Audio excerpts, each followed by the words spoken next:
Bonjour, bonsoir. Ça va dépendre de l'heure pour le diffuser et pour le tendre, pour le garder vidéo ça et pour le partager et tout. C'est amis mon frère Benson d'Alger.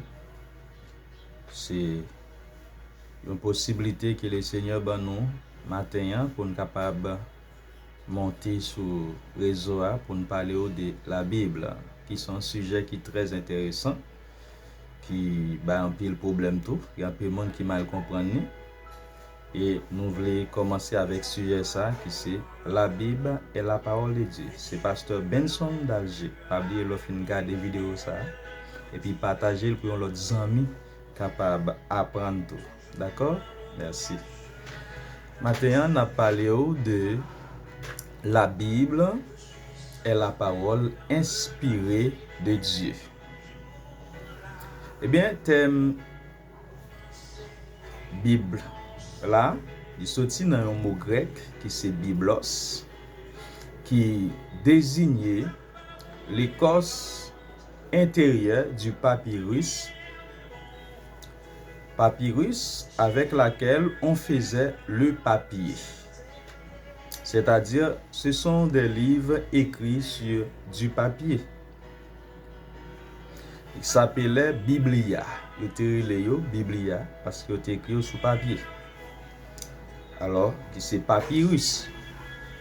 Les documents de l'Ancien et du Nouveau Testament sont considérés comme les livres par excellence.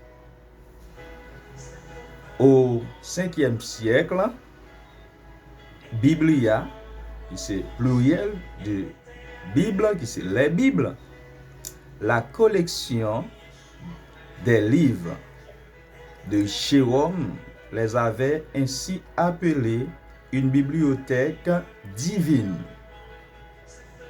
La collection des livres de Jérôme au 5e siècle a été la Bible comme une bibliothèque divine.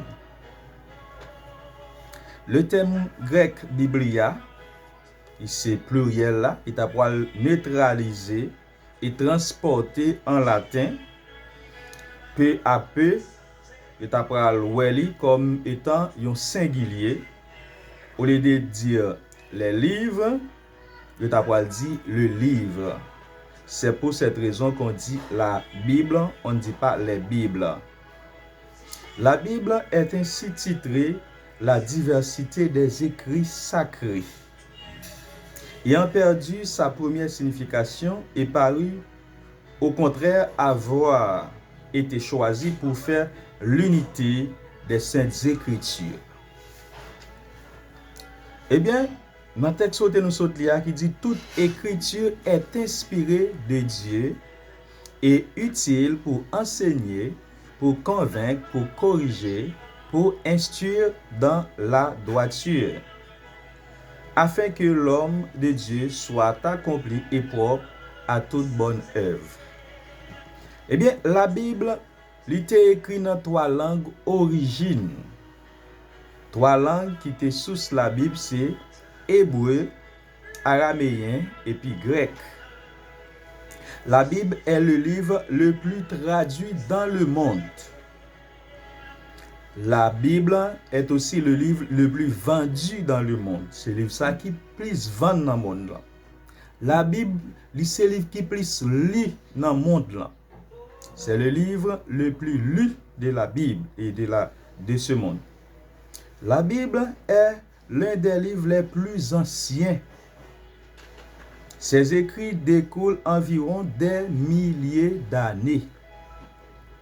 Écrit la Bible, il te prend environ des milliers d'années. La Bible reste le livre le plus moderne. C'est un livre qui ne sera jamais démodé, puisqu'il retrace l'histoire globale et générale de l'humanité. L'expression Bible en français au 13e siècle, chez Joinville, Wycliffe s'en servit et par Martin Luther, l'homme de la Réforme, et anciens juifs, yo te kon dit toujours Et vous avez utilisé Bible hébraïque là. Vous avez récité les Écritures. Selon Daniel 9, verset 2. Quand il s'agissait du Pentateuque, alors Pentateuque, livre de loi ou bien livre de Moïse, qui c'est Genèse, Exode, Lévitique, Nombre et puis Deutéronome. On considère ces 5 livres écrits par Moïse. Pentateuque, c'est 5 livres qui écrits par Moïse. Les Juifs, ils ont l'habitude pour citer l'écriture lorsqu'il s'agissait de l'Ancien Testament. Eh bien, la Bible chrétienne est divisée en 2 parties, 2 ouvrages d'inégale longueur, l'Ancien Testament et le Nouveau Testament.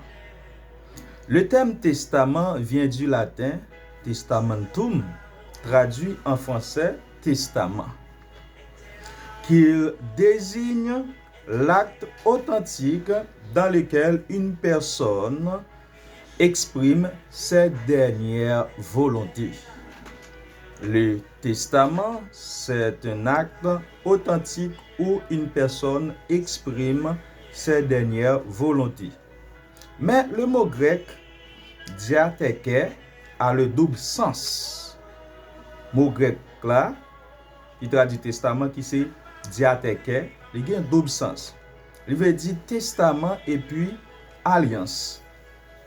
Il nous est venu par les 70 qui traduisent ainsi le mot hébreu Berit, alliance, contrat de Dieu avec son peuple.